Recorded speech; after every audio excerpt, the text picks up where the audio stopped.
Hello mga ka-planters! Good day! Ako nga pala ulit si Queen ng Plants and Beauties! Welcome back sa panibago na namang video. At for today's topic ay pag-usapan naman natin itong napakaganda kong halaman dito. Walang iba kundi si Philodendron na Paraiso Verde. Ayan, alam niyo ba mga ka-planters, itong halaman na ito ay sikat na sikat and very rare siya nung mga nakaraang parting 2022 to 2023. Ayan, kasi nga naman, sino ba naman ang hindi magagandahan sa halaman na ito? Tingnan nyo naman, napaka-unique ng kanyang dahon and talagang kapag siya ay naalagaan mabuti, ay talagang maglalakihan. And noon ngang mga panahong iyon, nung siya ay bago pa lang nauuso, talagang namang nahirapan akong makabili or magkaroon ng ganitong klase ng Philodendron kasi nga bukod sa siya ay rare pa, syempre alam naman natin na kapag mga rare pa yung halaman ay talaga namang sobrang mahal. Naalala ko nung bago pa lang nag-uuso itong si Paraiso Verde, as in 2 to 3 leaves niya kahit pa nga isa ay nagkakahalaga ng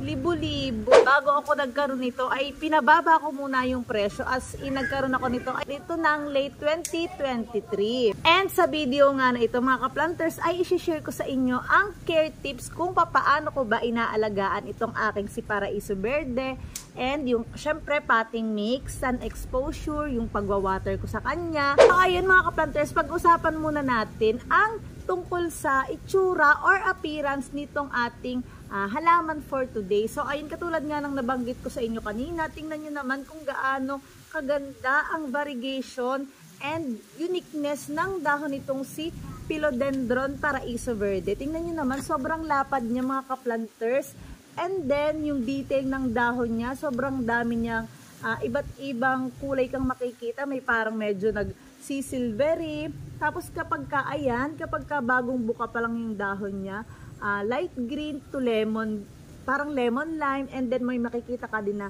dark green, and then meron siyang linings na parang kulay red sa kanyang tabi. Yun talagang nagpapa-unique dito kay Philodendron Paraiso Verde. Katulad nga ng karamihan sa mga Philodendron, isa din itong si Paraiso Verde sa mga trailing plants. Sabi sa research na kapag naibigay natin yung gusto niyang kapaligiran, kayang-kayang lumaki ng dahon ng mga Philodendron hanggang 10 inches.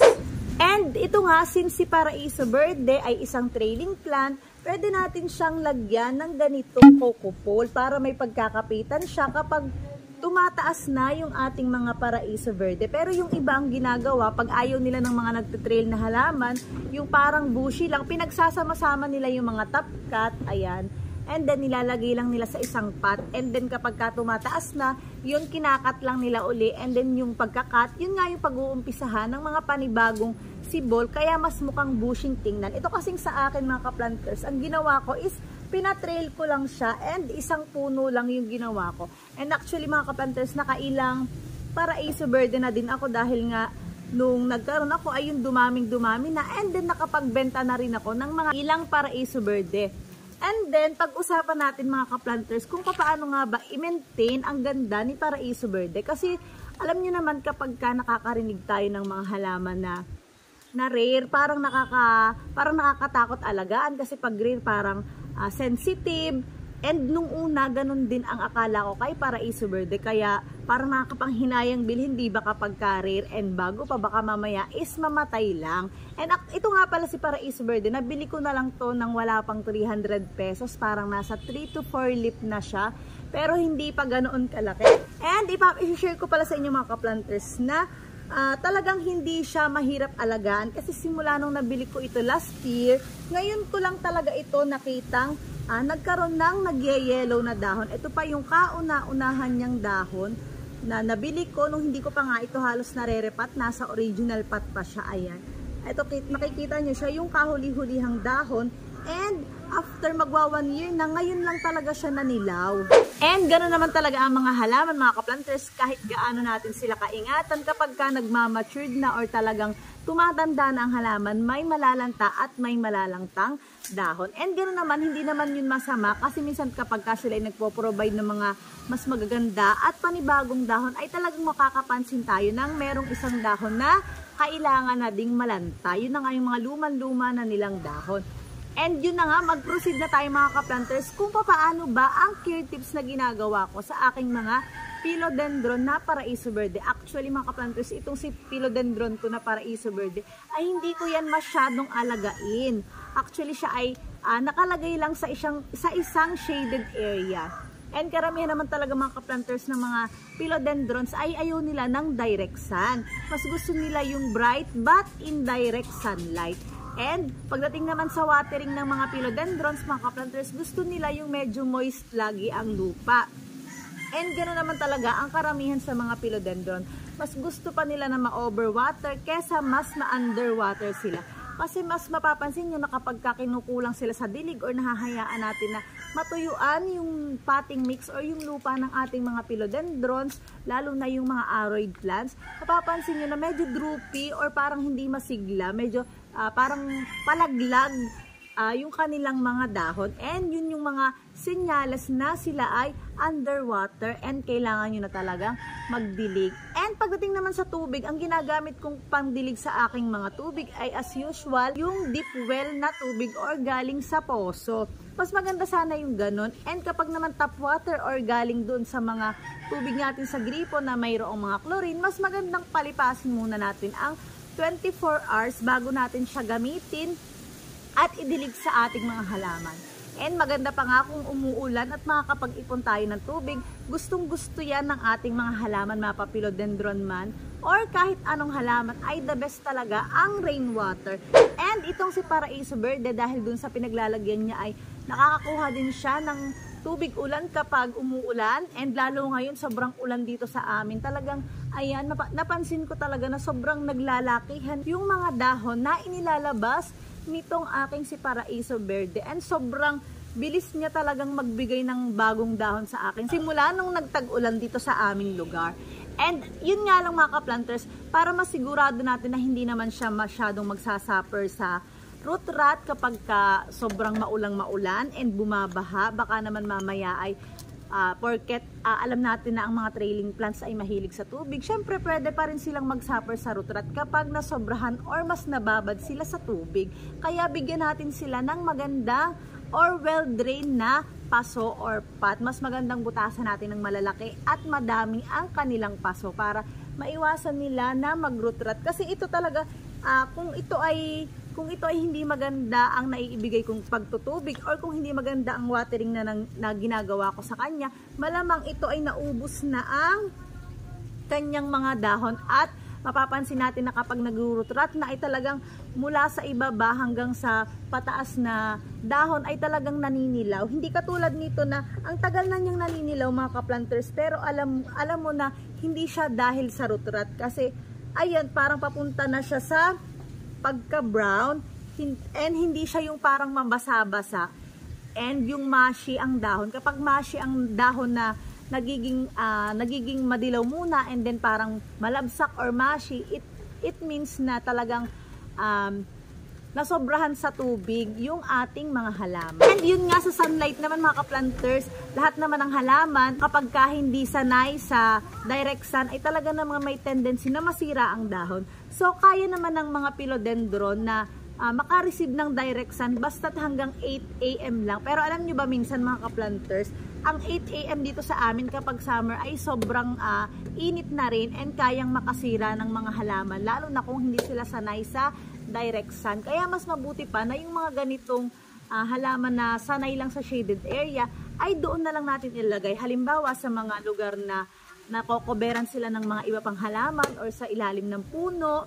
And then dito kasi sa amin, hindi naman siya sa ilalim ng puno nakalagay, pero yung sa harap ng bahay namin na as in hindi talaga tinatamaan ng araw, pero maliwanag naman sa part na yun. Kaya kahit paano ay naging maganda pa rin yung dahon and malalaki pa rin yung binibigay na dahon ni philodendron kasi nakaka-receive pa rin siya ng tamang light requirements na kailangan niya. And mga ka-planters, dumako naman tayo sa potting mix ng aking philodendron. Alam niyo ba, ito si philodendron ay isa rin sa mga aroid plants, and nung una nga, nung ako ay nag-una pa lang nagko-collect, nung una pa lang ako nagko-collect ng mga aroid plants katulad ng mga philodendron, ng mga anthuriums, sobrang maingat or sobrang, ano bang tawag doon? Sobrang sensitive ko talaga sa mga potting mix na ginagamit ko sa kanila. As in, gusto ko ay sigurado kung kompleto kung ano yung mga dapat, yung mga na-research ko. Gusto ko talaga i-kompletong maiibigay ko sa kanila kapag nakabili ako. Gusto ko kompleto ko silang mabibigyan ng mga ganito, ganyan, para masigurado ko na talagang sila ay lalaki. Pero alam nyo ba, kahit kinukompleto ko minsan yung mga aroid potting mix na nakikita ko and napapanood ko, hindi maiiwasan kung sino pa yung masyado kong inaalagaan. Sila pa yung sensitive at nagkakaroon ng damage, namamatay, nalulungkot, nakakainis. And ito ang nakaraan, wala akong choice dahil naubos yung mga iba kong potting mix. Kung ano na lang yung available kong potting mix dito, yun na lang yung binigay ko sa aking mga halaman. And ayan, kapag hindi mo pinapansin, doon sila mas nagiging matibay. At isa nga itong si philodendron paraiso verde ko sa mga hindi maarteng aroid plants ko dahil hindi ko siya masyadong na-spoil. Hindi katulad ng mga nauna kong mga philodendron na talagang super sinunod ko yung mga advisable na aroid potting mix. So ito basta importante lang naman sa kanila, natutunan ko na kapag ganitong mga maroots na halaman, kailangan talaga nila ng mayroong magpapanatili ng kanilang moist na kayang ibigay nitong mga coco cubes, syempre coco peat or coco coir, and then nilalagyan ko pa rin kung may available kayong pamis or kung wala namang pamis, wag mag-alala. Lagyan nyo na lang ng rice hull sa mga natatakot mag-alaga ng mga aroid plants, ng mga ganitong sensitive na halaman. Actually, hindi ito sensitive. Itong mga dating rare na halaman dahil nga sa hindi daw kompleto yung kanilang mga pang aroid mixture. Huwag kayong mag-alala mga ka-planters dahil yung mga ganito naman is pwede natin yung mabili ng murang-mura and hindi mo talaga kailangang kompletuhin para maging matibay at mas maging malusog yung inyong mga philodendrons. Yung iba naman kasi kaya talagang gusto nilang bongga-bongga and malaking-malaki yung kanilang mga dahon ng halaman nila kasi yun yung mga nagbebenta ng halaman, ganyan. Pero talagang sa karanasan ko, lumaki rin naman talaga at nabigyan pa rin naman nila ako ng magagandang dahon. And ang pagdating naman sa fertilizer, samahan nyo lang yung kanilang potting mix ng vermicast. Kung meron kayong mga eggshell, kung nag-uulam kayo ng itlog, gayahin nyo na lang yung video ko patungkol sa paggawa at sa tamang paggamit ng mga eggshell fertilizer na kailangan nating gawing pulverize. At ito kasi yung mga halaman ko ngayon is pinapahabulan ko na lang sila ng pulverized eggshell para sa kanilang calcium and para mas maging matibay yung kanilang roots pagdating ng mga tag-ulan, tag-tuyot ay ganyan. Hindi sila agad-agad magsasuffer sa root rot and hindi sila magkakaroon ng mga halaman na parang mga nakakulot-kulot na ganyan. It means kasi kulang sila sa calcium. And pwede rin kayong maglagay kung meron kayo dyang mga acacia leaf, pwede yung mga dry leaf na ng acacia and alocasia bark, acacia bark.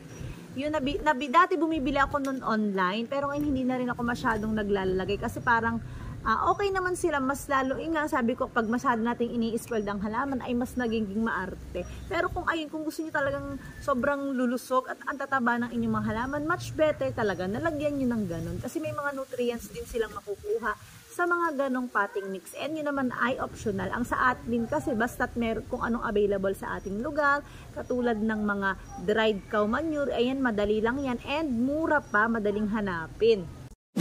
So ayun mga ka-planters, diba? Sobrang dali lang alagaan itong ating magagandang aroid plant. Akalain mo lang na ang hirap nilang alagaan dahil sa sobrang mamahal nila noon. Siyempre sa sobrang dami ang nagko-collect, ang dami na rin nakapagpadami hanggang sa nagmura na. So ayan, kung gusto nyong mag-alaga ng philodendron paraiso verde, now is that time para bumili kayo kasi sobrang dami niya.